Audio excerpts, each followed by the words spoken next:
Bismillahirrahmanirrahim. Assalamualaikum warahmatullahi wabarakatuh. Izin memperkenalkan kelompok kami dari kelompok 1 akan membahas tentang Quran Surat Yunus ayat 40 sampai 41 tentang toleransi, tafsir, kandungan, dan penerapan. Ya, ini anggota dari kelompok kami.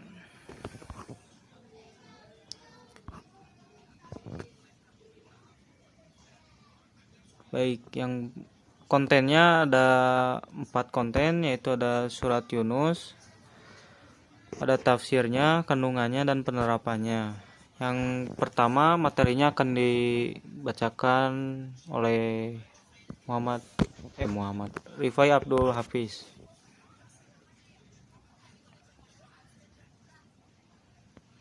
Ya, saya akan bacakan materi pertama yaitu Quran Surat Yunus ayat 40 dan 41. A'udzu billahi minasyaitonir rajim. Bismillahirrahmanirrahim. Wa minhum man yu'minu bihi wa minhum man la yu'minu bihi wa rabbuka a'lamu bil mufsidin. Artinya, di antara mereka ada orang-orang yang beriman kepada Al-Quran dan di antaranya ada pula orang-orang yang tidak beriman kepadanya. Tuhanmu lebih mengetahui tentang orang-orang yang berbuat kerusakan. Bismillahirrahmanirrahim. Wa inka jabuka fakulli amali wa lakum amalukum antum bari'una mimma amalu wa ana bari'um mimma ta'malun. Artinya, jika mereka mendustakan kamu, maka katakanlah, bagiku pekerjaanku dan bagimu pekerjaanmu. Kamu berlepas diri dari terhadap apa yang aku kerjakan dan aku pun terlepas dari terhadap apa yang kamu kerjakan. Nah, selanjutnya itu materi tafsir akan dijelaskan oleh Faris. Penjelasan tafsir. Menurut Jalaluddin Muhammad bin Ahmad Al-Mahali dan Jalaluddin Abdurrahman bin Abu Bakar Al-Suyuti dalam kitab Tafsir Al-Jalalain, bahwa Quran Surah Yunus ayat 40 menjelaskan tentang penduduk Mekah pada masa Nabi Muhammad SAW terbagi menjadi 2 kelompok, yaitu pertama, orang-orang yang beriman kepada Al-Quran, kedua, orang-orang yang tidak beriman selamanya. Kemudian, maksud kata wa minhum yang artinya dan di antara mereka, menurut pakar tafsir Profesor Dr. Haji Muhammad Quraish Shihab menjelaskan di antara kaum musyrikin ada orang yang percaya kepadanya, tetapi menolak kebenaran Al-Quran karena keras kepala dan demi mempertahankan kedudukan sosial mereka. Selain itu, di antara mereka ada juga memang benar-benar lahir dan batin tidak percaya kepadanya serta enggan memerhatikannya karena hati mereka telah terkunci. Tuhanmu, pemelihara dan pembimbingmu, wahai Muhammad, lebih mengetahui tentang para perusak yang telah mendarah daging dalam jiwanya yang sedikit pun tidak menerima kebenaran tuntunan ilahi.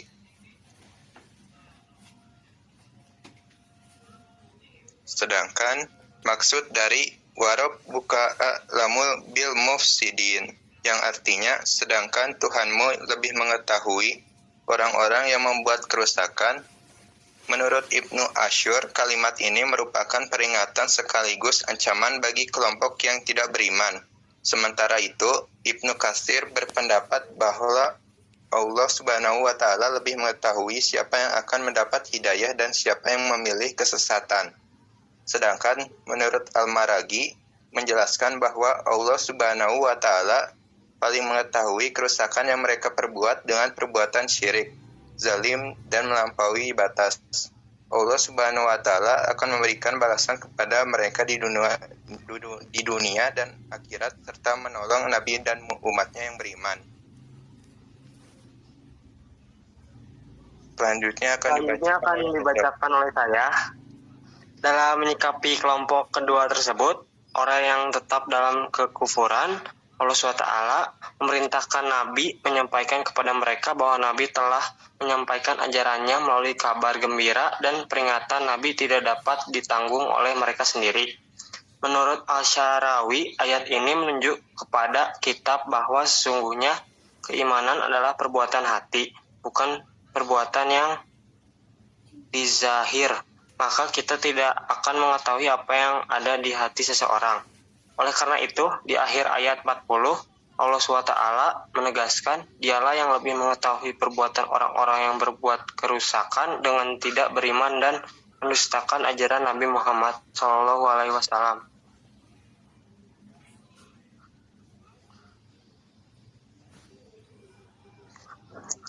Ayat ini juga diturunkan untuk menghibur Nabi dari sikap orang yang tidak mau beriman kepada ajarannya.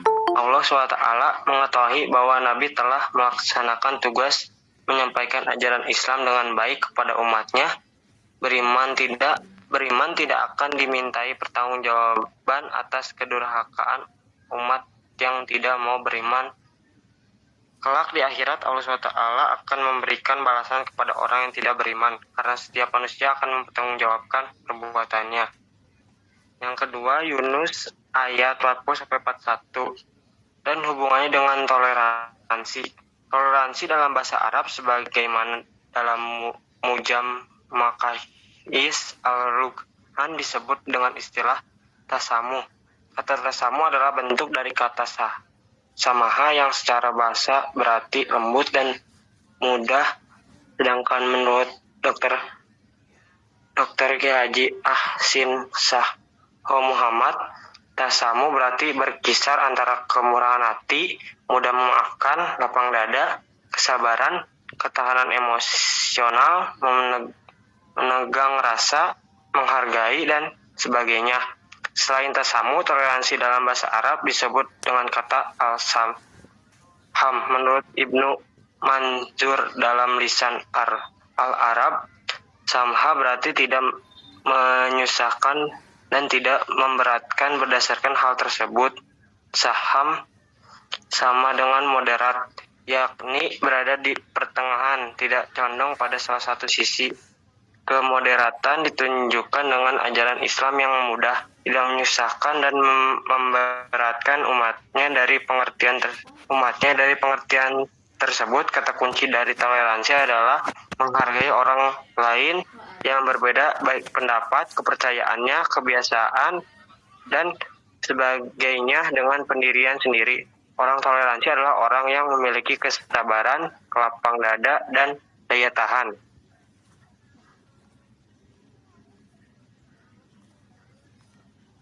Lalu selanjutnya akan dibacakan oleh Devarilen. Baik, saya akan membacakan isi kandungan dari Quran Surah Yunus yang pesan dalam Quran Surah Yunus ayat 40 dan 41.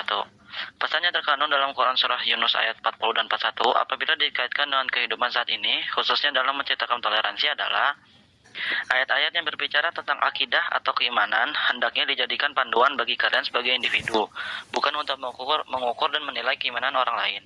Sebagaimana dijelaskan sebelumnya, keimanan adalah perbuatan hati yang kalian tidak dapat mengetahuinya dengan panca indera. Hanya Allah Subhanahu wa Ta'ala yang berhak menilainya. Sebagai individu yang beriman, tetap punya tanggung jawab mengajak kepada kebaikan dan bijak tanpa disertai dengan paksaan. Adapun hasilnya diserahkan kepada Allah Subhanahu wa Ta'ala.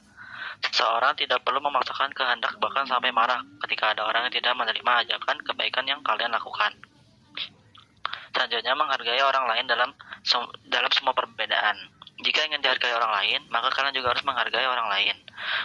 Toleransi kepada orang lain dalam berinteraksi sosial menjadi fondasi untuk mewujudkan kedamaian dan kerukunan di masyarakat.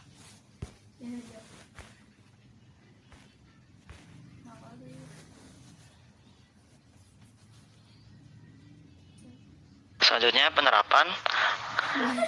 Ada 3 penerapan dalam Quran Surah Yunus ayat 40 dan 41, yaitu toleransi antar umat muslim, toleransi di sekolah, toleransi antar umat beragama. Yang pertama, toleransi antar umat muslim. 1. Tidak memanjangkan sholat untuk seorang imam karena makmum memiliki kondisi yang berbeda-beda. Kedua, menghargai perbedaan penanda masuknya waktu sholat 5 waktu. Kemudian penerapan Quran Surah Yunus, toleransi di sekolah. Yang pertama, saling membantu sesama teman, menghargai sesama teman, tidak bersikap sombong, dan menghargai perbedaan antar teman. Selanjutnya, toleransi antar umat beragama.